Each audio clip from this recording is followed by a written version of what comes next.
Scientific सर्वे पर 14 अक्टूबर को आएगा फैसला। वाराणसी कोर्ट 14 अक्टूबर को सुनाएगा आदेश। पूजा की इजाजत और गैर हिंदुओं के प्रवेश पर सुनवाई कल। ज्ञानवापी केस में एक बार फिर कल सुनवाई होगी। तो वाराणसी कोर्ट 14 अक्टूबर को सुनाएगा आदेश।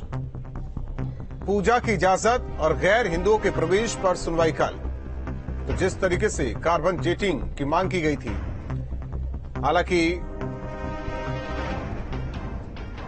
इस पूरे मामले में कोर्ट ने कहा था कि अब आप लोग तय कीजिए कि करना क्या है, और इस मामले में आज की तारीख दी गई थी। हालांकि अब 14 अक्टूबर को कोर्ट फैसला सुनाएगा। ज्ञानवापी से जुड़ी बड़ी खबर, शिवलिंग की आयु सीमा को लेकर फैसला आएगा कि किस तरीके से जांच की जाए।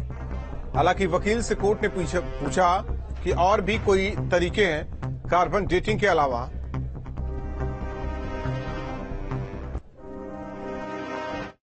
हिंदू पक्ष के वकील अनुपम द्विवेदी हमारे साथ हैं। अनुपम जी, आज क्या हुआ कोर्ट में? प्रत्युत्तर देना था दूसरे पक्ष को, क्या कुछ हुआ बताइए। देखिए, ऐसा है कि आज जो है क्लैरिफिकेशन कोर्ट द्वारा मांगी गई थी, तो इंतजामिया पक्ष द्वारा ऑब्जेक्शन किया गया। और आपको स्पष्ट कर दूं कि देखिए, वादी संख्या 2 से लेकर 5 तक ने वादी संख्या 1 की बात को कहीं ना कहीं मान लिया है।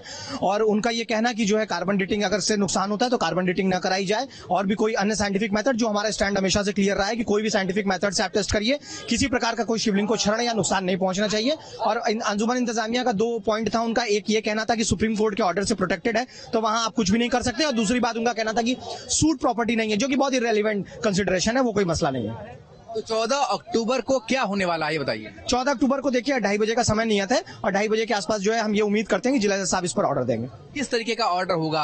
क्योंकि आप कह रहे हैं कि कार्बन डेटिंग की बात नहीं होगी, तो किस तरीके का ऑर्डर होगा आयु सीमा की जांच के लिए? देखिए, अब ये माननीय न्यायालय के ऊपर डिपेंड करता है। माननीय न्यायालय किस तरह से इस पर आदेश करती है या क्या चीजें उसमें डिसाइड करती है, माननीय न्यायालय के ऊपर डिपेंड करता है। लेकिन हम ये उम्मीद करते हैं कि शिवलिंग का क्षरण ना हो। बाकी उसके बाद तो किसी भी प्रकार का आदेश हो जो हमारे लिए साक्ष्य का काम करे और हमारे मुकदमे में हेल्प करे, उसका हम स्वागत करते हैं। हमारे साथ शिवम गौड़ हैं, जो हिंदू पक्ष के वकील हैं, सुप्रीम कोर्ट में भी वकील हैं। शिवम जी, बताइए कि आज कोर्ट में क्या हुआ और 14 अक्टूबर को किस तरीके का आदेश कोर्ट पारित कर सकती है? देखिए, वादनी संख्या 2 से 5 की तरफ से उसी चीज को आज दोबारा एडमिट भी किया गया कोर्ट के सामने कि शिवलिंग की कार्बन डेटिंग ना कराई जाए, और ना ही पत्थर की कार्बन डेटिंग हो सकती है। ये चीज 7 अक्टूबर को भी इन लोगों की तरफ से कोर्ट में एडमिट की गई थी।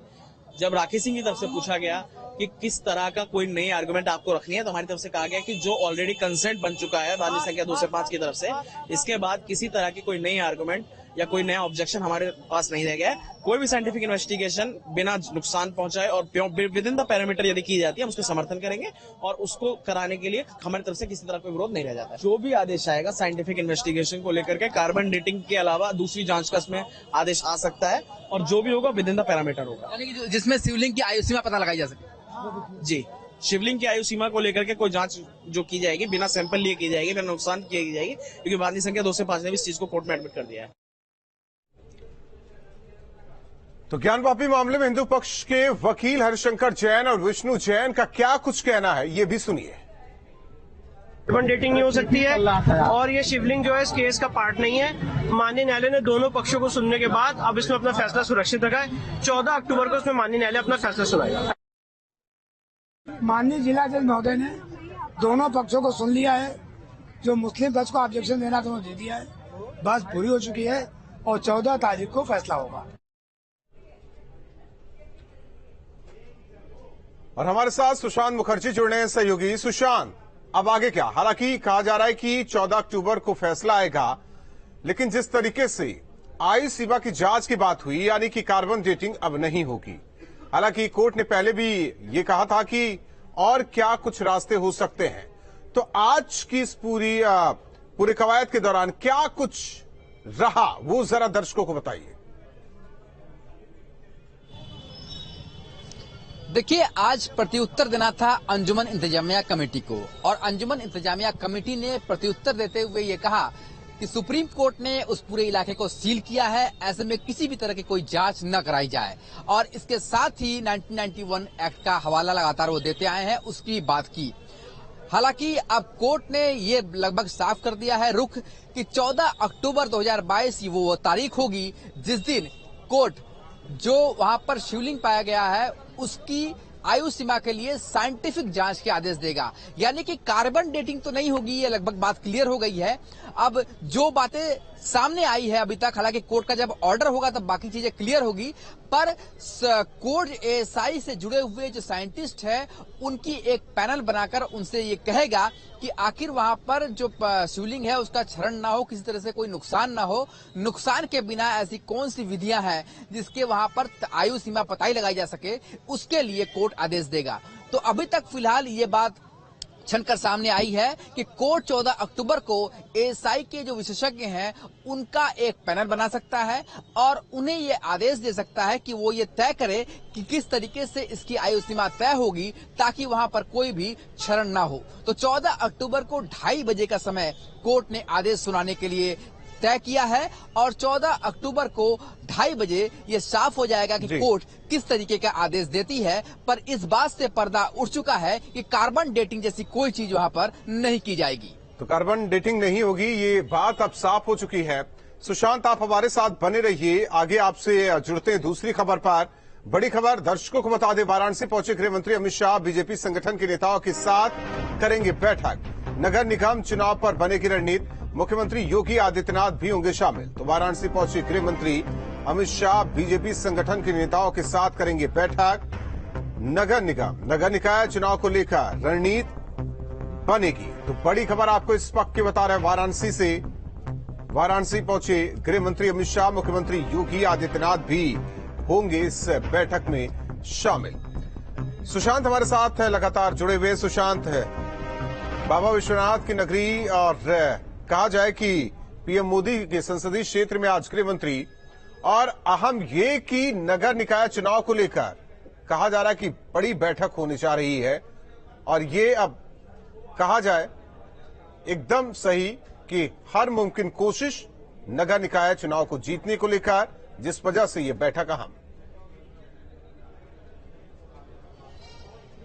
देखिए, इस वक्त हम वाराणसी के सर्किट हाउस के बाहर हैं। आपको तस्वीरों के माध्यम से दिखाएंगे कि इसी सर्किट हाउस में गृह मंत्री अमित शाह, मुख्यमंत्री योगी आदित्यनाथ और काशी क्षेत्र के जितने भी भारतीय जनता पार्टी के पदाधिकारी हैं और इसके अलावा जनप्रतिनिधि हैं, वो सभी यहाँ पर मौजूद हैं और यहाँ पर लगातार 1.5 घंटे से यहाँ पर जो मैराथन मीटिंग है वो चल रही है। नगर निकाय चुनाव इसलिए भी बहुत महत्वपूर्ण हो जाता है कि खासतौर पर अगर पूर्वांचल को देखें तो पूर्वांचल में नगर निकाय चुनाव में भारतीय जनता पार्टी का प्रदर्शन हमेशा से ही बेहद अच्छा रहा है। तो इसको किस तरीके से जारी रखे और जहां पर कमजोर कड़ियां हैं उसे किस तरीके से सुधारे। और 2024 से पहले नगर निकाय चुनाव जो है वो एक तरीके से सेमीफाइनल के तौर पर देखा जा रहा है, क्योंकि जो जनता का मूड है कहीं ना कहीं से नगर निकाय चुनाव में साफ होता हुआ दिखाई देता है। इसलिए नगर निकाय चुनाव को बेहद गंभीरता से भारतीय जनता पार्टी ले रही है।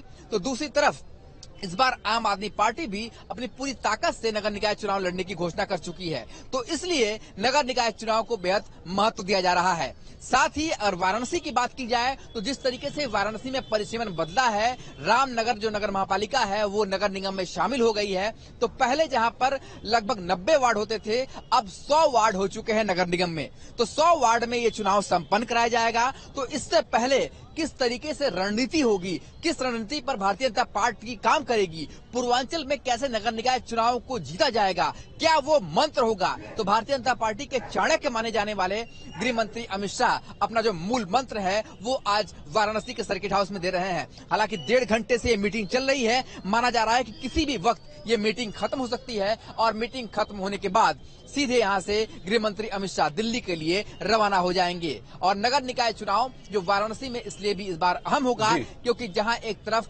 परिसीमन बदलने से 100 वार्ड हुए हैं, तो उन वार्डों में जहां पर महापालिका के चुनाव होते थे वहां पर भी जो भारतीय जनता पार्टी पर खास दबाव होगा कि वहां पर भी अधिक से अधिक जीत हासिल करे ताकि मेयर उनका हो और जो वार्ड में जो पार्षद है उसकी संख्या सबसे ज्यादा हो। तो ये कोशिश है और इसी कोशिश के मद्देनजर आज यहाँ पर तैयारियों की जो एक रूपरेखा एक तरीके से कहेगी रोड मैप खींचने के लिए गृह मंत्री अमित शाह बैठक ले रहे हैं। और साथ ही जो एक बीजेपी की एक जो लाइन देखी गई है कि चुनाव के बहुत पहले से ही वो तैयारी शुरू कर देते हैं कि 2024 अभी भले ही बहुत दूर लग रहा हो पर अभी से ही इसकी तैयारी जो है जमीनी स्तर पर कैसे शुरू की जाए इसके लिए भी गहन मंत्रणा की जा रही है। धन्यवाद सुशांत इस जानकारी के लिए। इसे इस तरीके से भी समझा जा सकता है जिस तरीके से कई जिलों में प्रभारी नियुक्त किए गए। इससे पहले सीएम आवास पर बैठक हुई और आज बैठक हो रही है सर्किट हाउस वाराणसी में। नगर निकाय चुनाव को लेकर बेहद सजग बीजेपी बढ़ते आगे। सीतापुर में रोडवेज चालक की लापरवाही, ड्राइविंग के दौरान मोबाइल पर बात की। सड़क हादसों से बस चालक सबक नहीं ले रहे। तो सीतापुर में रोडवेज चालक की लापरवाही। हाँ तुम जाओ।